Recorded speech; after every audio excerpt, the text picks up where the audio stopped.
അന്തർദേശീയ യോഗ ദിനത്തിന്റെ ഭാഗമായി മലപ്പുറം വട്ടക്കുളം യോഗ നേതൃത്വത്തിൽ തവനൂരിലെ മാനസികാരോഗ്യ വെല്ലുവിളി നേരിടുന്ന പുരുഷന്മാർക്ക് പ്രതീക്ഷാ ഭവനിൽ യോഗാസനം ക്യാമ്പ് നടത്തി. മാനസിക വെല്ലുവിളി നേരിടുന്നവർക്ക് യോഗ പരിശീലനം സാധ്യമാക്കുകയാണ് ലക്ഷ്യം. മലപ്പുറം യോഗ സന സ്പോർട്സ് അസോസിയേഷന്റെ ആഭിമുഖ്യത്തിലായിരുന്നു പരിപാടി സംഘടിപ്പിച്ചത്. പരിപാടിയുടെ ഭാഗമായി മലപ്പുറം, പാലക്കാട് ജില്ലയിലെ വിവിധ സ്ഥലങ്ങളിൽ നിന്നും എത്തിയ കുട്ടികളുടെയും മുതിർന്നവരുടെയും നേതൃത്വത്തിൽ യോഗാസന പ്രകടനങ്ങൾ നടന്നു. വട്ടക്കുളം യോഗ സെൻട്രൽ അധ്യാപകൻ വിജയൻ മാഷിന്റെ നേതൃത്വത്തിലാണ് പരിപാടി നടന്നത്.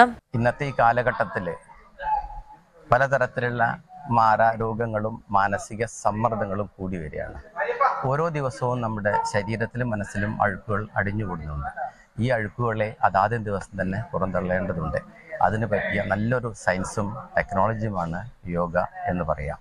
മലബാർ ടൈംസ്, മലപ്പുറം.